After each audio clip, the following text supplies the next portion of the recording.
The shovel struck the cucumber bed with a heavy crunch, sending dirt flying across the walkway as Maya Cross ran down the steps of her back porch, screaming for the men to stop. They didn't even flinch.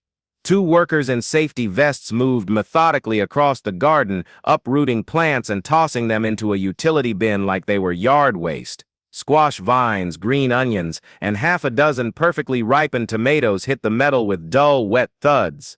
Maya's hands shook as she stepped between them and the last untouched corner, the one her son had planted by hand just 2 weeks ago. "This is private property. Who gave you permission to do this?"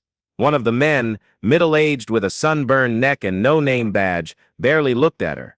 "Order came through the HOA. We're just following the list." He gestured toward a clipboard that might as well have been written in a foreign language. "Vegetable patch removal. Lot 27. Maya stared at him in disbelief, her breath catching in her throat. "You can't just show up and destroy my yard without telling me." He shrugged like it wasn't his problem. And it wasn't really. He wasn't the one who'd signed the order. That would be Margot Blair, HOA board president and self-declared guardian of Oakcrest Trail's visual unity.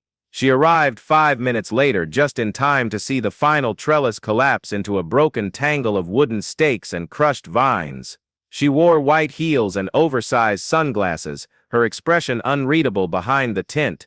Her dog, a perfectly groomed toy poodle, rested in her handbag like a prop. "Maya," she said calmly, "we've been over this. Gardening outside of ornamental boundaries violates the community landscape policy." "Where was my warning, Margot? Where's the violation notice?" "You never sent one. You were verbally notified last fall during the autumn walkthrough.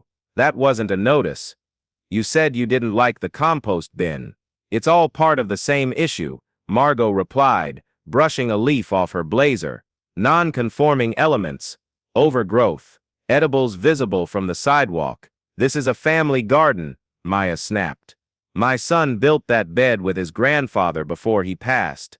We eat from it. We built our routine around it. You don't get to tear it apart because you think tomatoes are tacky. We all make sacrifices to live in a beautiful community," Margot replied, as if that ended the discussion. Maya didn't respond. She couldn't. The words were there, but nothing came out. She turned back toward the yard, where the last of the pepper plants was being shoveled into a bag marked debris.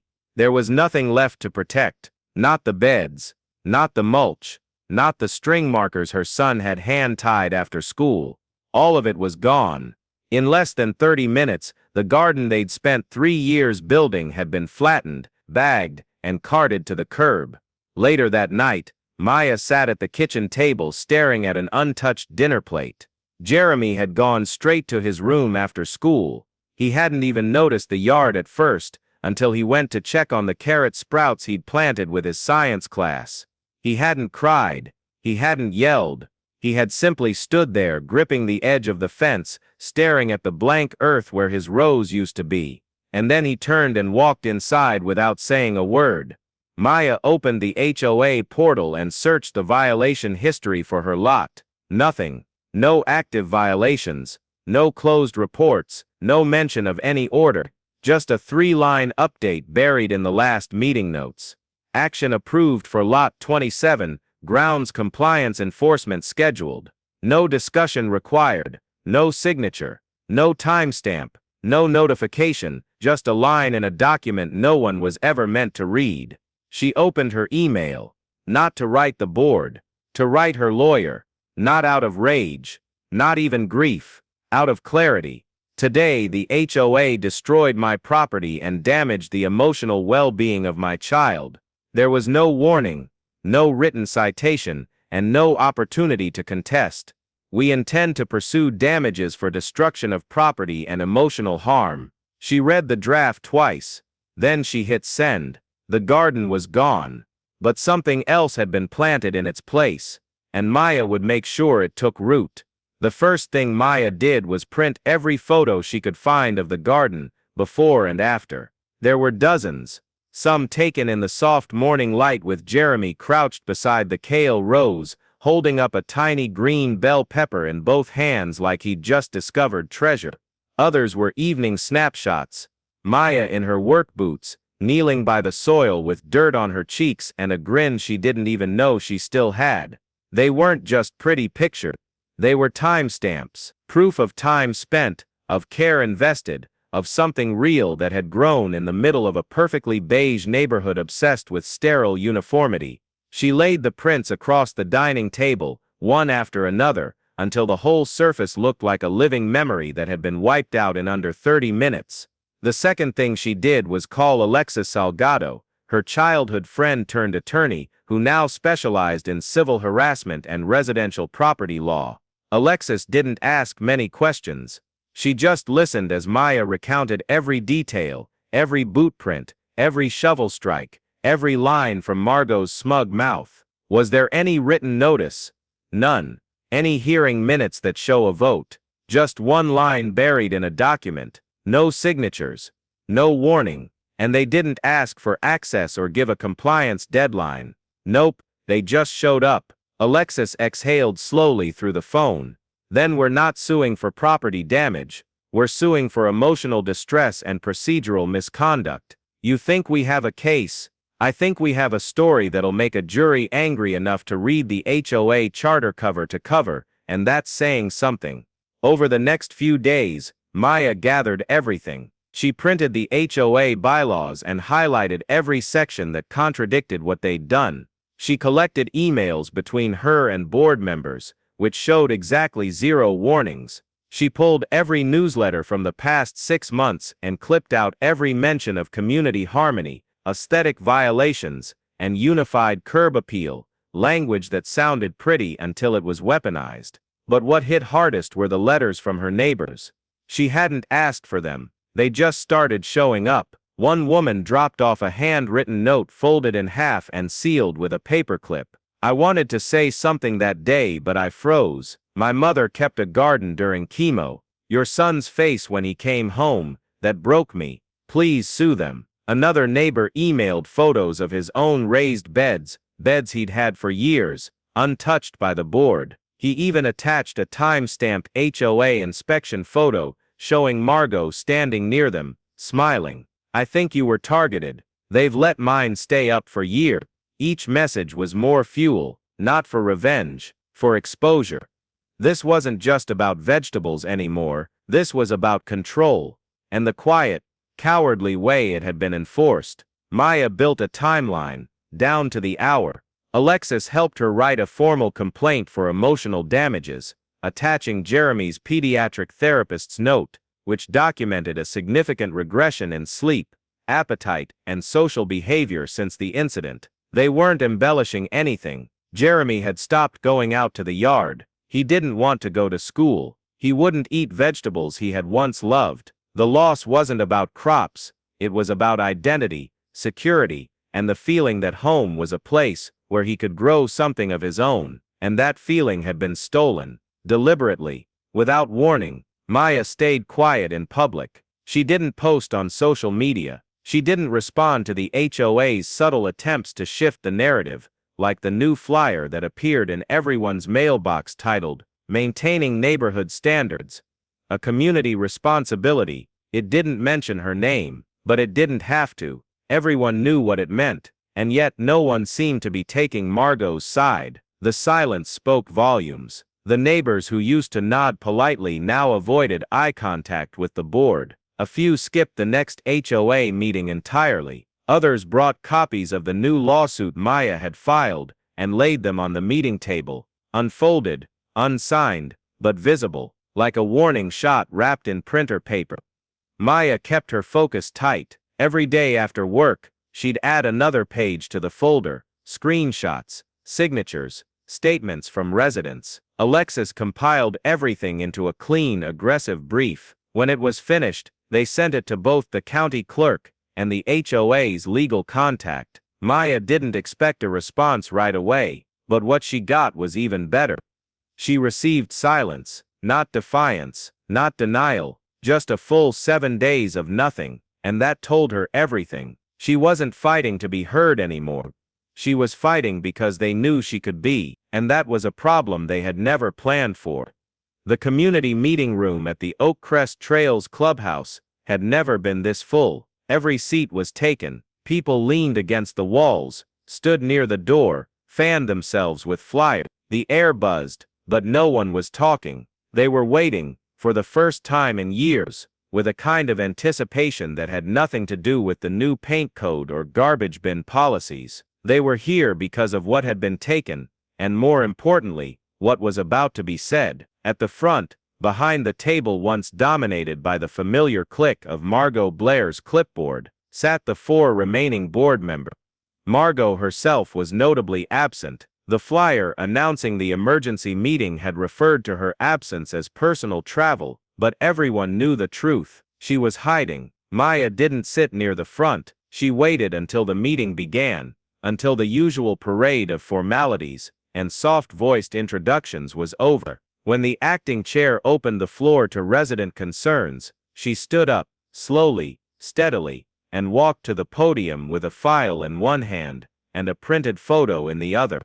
There was no microphone. She didn't need one. Her voice was calm, clear, louder than it had ever been in that room. "I'm Maya Cross, Lot 27. She held up the photo first, an image of Jeremy crouched beside the tomato plants, grinning with dirt smudged on his cheek and a watering can too big for his hands. This was taken 6 days before my backyard garden was destroyed without notice, warning, or consent." She turned the photo around, held it for the board, then passed it down the front row. No citation was issued, no complaint was filed, no appeal was permitted, just a crew sent in by Margot Blair with instructions to clear the garden, as if it were trash. The room stayed silent, but it wasn't passive, it was electric. People leaned forward, phones were already recording. Even the board members, 2 of whom had signed the authorization without reading it, looked down at their own copies of the HOA rules with furrowed brows. "I filed a civil lawsuit," Maya continued, "for emotional damages, not just mine, but my son's, because this wasn't about landscaping, it was about authority. It was about someone deciding that her version of beauty was more important than our version of belonging." She placed the folder on the podium gently. Then she pulled out a second image, the aftermath. Just dirt, crushed stalks, torn fencing, one boot print caught in the corner of the frame. She held it beside the first, before and after. The community saw everything. The acting chair cleared her throat. "Miss Cross, we understand your frustration, and I believe some of your concerns have already been shared with our legal." "Don't mistake this for frustration," Maya interrupted. "This is evidence. I'm not here to complain. I'm here to tell you what's coming. We're not authorized to discuss legal action in an open forum. Then you might want to stop recording these meetings, because this community deserves to hear every word of how their rules were twisted into weapons." She looked directly at the second board member, Ted Harlow, the same man who'd once knocked on her door to tell her the lavender bushes were visually uneven. "You approved the enforcement order." "I was told it was about structural issues," he muttered. "A compost violation. I didn't know it meant tearing up a child's garden." "Then maybe you shouldn't vote on things you don't read." The room didn't laugh. They didn't need to. The silence was enough. From the back row, Delia Miller raised her hand, an older woman, soft-spoken, whose grandson had autism and used to visit Maya's garden during his therapy walks. "They destroyed his safe space," she said, voice cracking. "And you didn't think that would hurt people?" No one replied. They couldn't. Another resident stood, then another, and another. Stories came out, not about Maya, but about years of quiet fear, about notices taped to doors, about sudden fines and public shaming, about how everyone had tiptoed for so long that they forgot how to stand upright, until now. By the time Maya left the podium, she hadn't raised her voice once. She didn't have to. The truth had filled the room and pressed against every wall like a tide, unstoppable,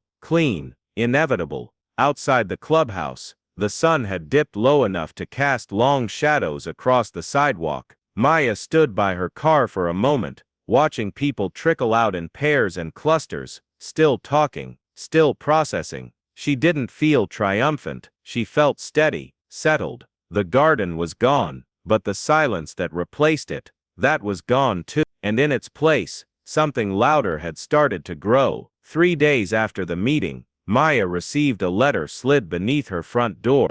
It wasn't from a neighbor. It wasn't even mailed. A single sheet of cream-colored paper, no return address, no official heading, just a typed message in bland, sanitized legalese. You are advised to cease the dissemination of sensitive HOA internal documentation to non-board members, as it may constitute a violation of confidentiality. Continued distribution may result in legal recourse. Maya read it once, then read it again, and then, very calmly, she slid it into a folder marked retaliation attempts. Later that evening, Alexis came by the house in her old hoodie and joggers, a laptop under one arm, and a look on her face that told Maya she already knew. Let me guess, someone's trying to scare you. Quiet. No return address, no signature. Classic. No teeth, just intimidation. She pulled up her chair to the kitchen table. Then let's make sure they regret trying. They filed an amended complaint the next morning, this time adding intentional infliction of emotional distress, citing retaliatory threats, and the unauthorized destruction of personal property affecting a minor. But that wasn't the reckoning. The reckoning came 2 days later, when someone leaked the internal HOA emails. They were supposed to be private, sent between Margot and 2 board members in the weeks before the garden removal, but someone forwarded them to the community newsletter moderator, who published them, redacted only for addresses. Not content, one email read, "She's using her kid like a PR shield. If we don't nip this in the bud, we'll have front yard zucchini patches everywhere by spring." Another, "Just get it cleared. No warning, no delay. I'm not spending another summer pretending her fence isn't an eyesore." And the one that made the most rounds, "She wants a war.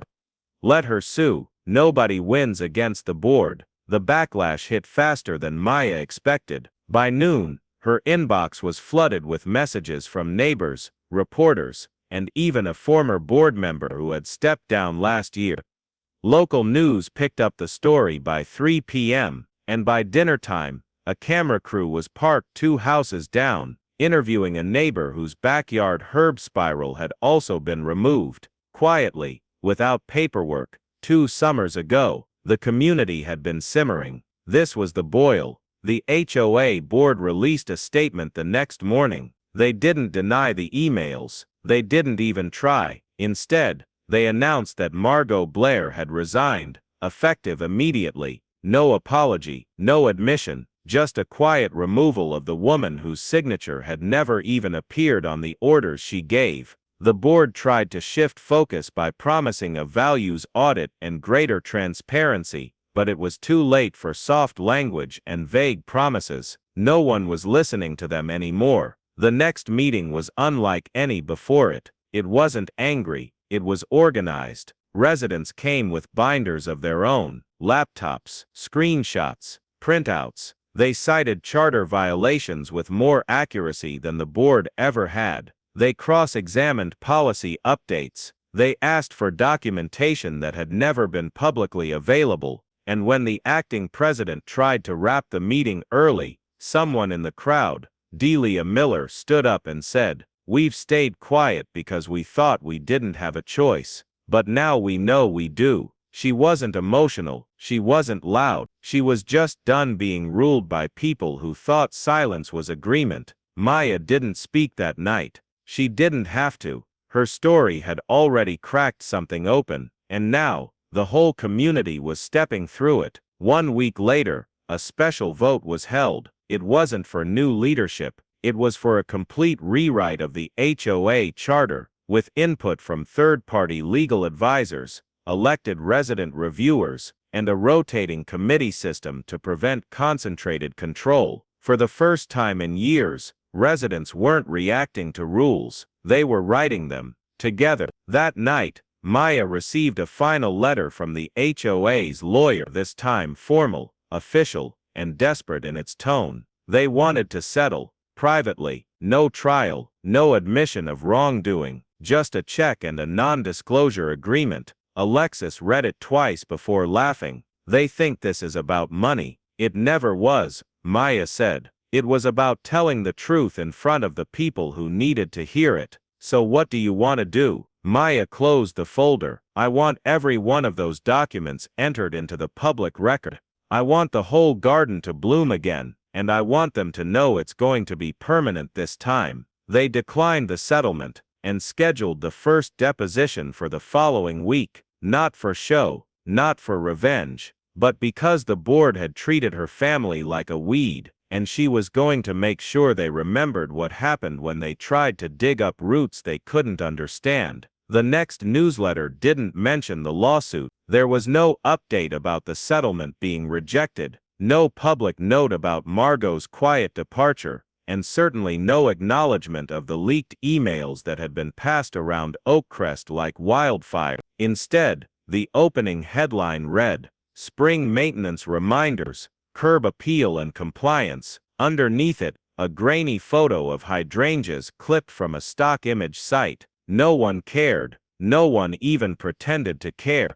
Most of the neighborhood had already unsubscribed. The real conversations were happening in driveways, at playground benches, on folding chairs during impromptu front lawn chats between neighbors who'd spent years avoiding each other for fear of being reported over wind chimes or flag size. Now they were talking. They were comparing stories. They were naming names, and every story ended with the same look, the one Maya had seen in her mirror. Disbelief curdled into clarity. The board tried to clean house. They opened a new community improvement channel on the HOA portal. They added a comment box and started signing notices with "Warmly, the Oakcrest Board" instead of the old hardline board of directors. But the damage had already calcified. Every new attempt to rebrand felt like a corporate apology from a company that thought changing the font might make people forget the collapse. It didn't. Maya didn't celebrate publicly. She didn't need to. What mattered was happening at home. Jeremy had started going back into the yard again, not to garden, not yet, but to look. He would wander out after school and sit in the middle of the empty soil with a sketch pad, drawing vegetables he remembered and labeling them with things like kale 2.0 and tomato, but stronger. He didn't talk much during those moments, but he didn't flinch when someone walked past the gate anymore, and that was enough. Neighbors stopped avoiding Maya. They didn't pity her, they admired her. Some brought over seeds, old packets from forgotten garden kits. One woman delivered a small rosemary bush in a tin pot with no note. Another man from 4 streets over brought compost he'd been cultivating for years and said, "If you want to rebuild, I've got the good stuff." Maya thanked every one of them, and she wrote their names down, not for a lawsuit, for a garden plan. The legal process continued behind the scenes. Alexis submitted another brief that added new layers to the claim, including evidence from 2 more homeowners whose property had been altered or threatened without any official documentation. One had been fined for a mural her daughter painted on the backyard fence, one that faced a drainage ditch, not the street. Another had been ordered to remove a sandbox after hosting a birthday party that attracted too much noise. Neither case had gone to court. Both had gone silent, until now. Maya's stand had pulled the curtain all the way back, and what had once been a slow drip of quiet control now looked like what it always had been: abuse with a clipboard. The final straw came when the local news station aired a second segment, a follow-up titled "The Garden That Broke the Board," featuring Maya,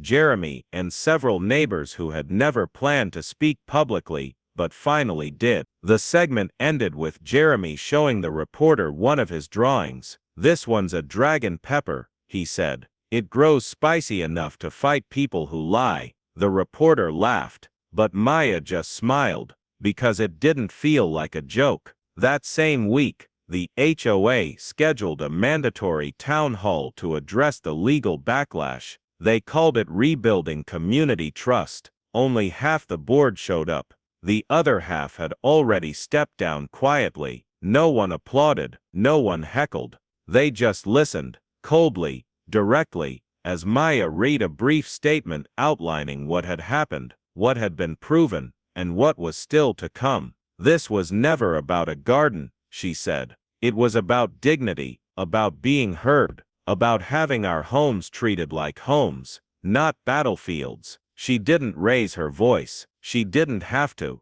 The silence that followed said everything. By spring, the garden had started to grow again, not in the same shape, not with the same planters, but with intention, with roots, with room for change. By the time the settlement hearing was scheduled, Maya already knew she wouldn't be walking in with anger. The board had tried to delay it twice. They'd cycled through 2 attorneys, reshuffled positions, and finally offered her a second private payout with a polished NDA and a carefully worded apology that admitted nothing. She declined again. She didn't need hush money. What she wanted was accountability, and she was finally getting it. The judge ruled in her favor that spring, the HOA, was ordered to pay damages, not for the value of the garden, but for emotional harm caused by the unlawful removal and the impact it had on her son's mental health. The ruling made headlines for a week,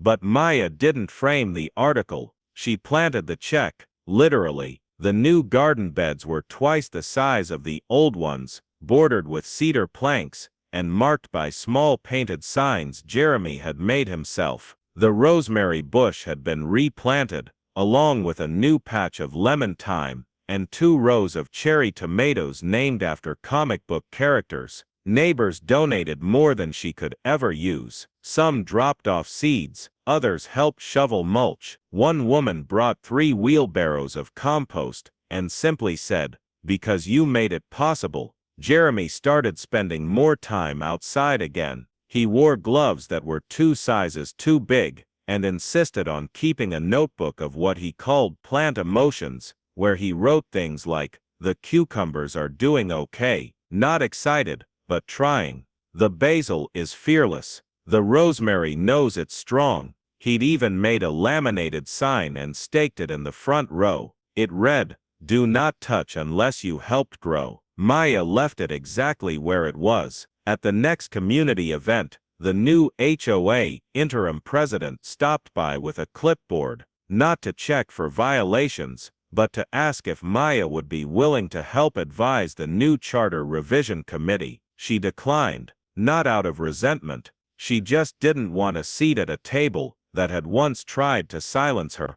She preferred the garden. It didn't need votes to know when something was thriving. Still, she handed over a folder of notes, policy corrections, loopholes, a handwritten post-it that said, "Power only works if people are too afraid to challenge it." They included her notes in the revision, every single one. Months passed. The HOA newsletter changed formats, fewer rules, more stories, photos of kids painting rocks for the neighborhood path, recipes made with homegrown basil, a spotlight on Jeremy's garden art, specifically, a painted tile that said, "Grow anyway." Maya didn't write that one. He did, and she made sure it would last. One night, in early summer, they hosted a dinner in the yard, just a few neighbors, no speeches, no agenda. Plates were passed. Laughter came easily, and the garden that once caused a legal battle now stood as a symbol of what the neighborhood could be when fear didn't do the planting. Maya stood at the edge of the beds, wineglass in hand, watching Jeremy walk a new neighbor's toddler through the mint patch. She wasn't angry anymore. She wasn't even tired. She was finally at peace, not because the fight had been easy, but because the win had meant something, and because now, when her son looked out the window, he didn't see loss, he saw life.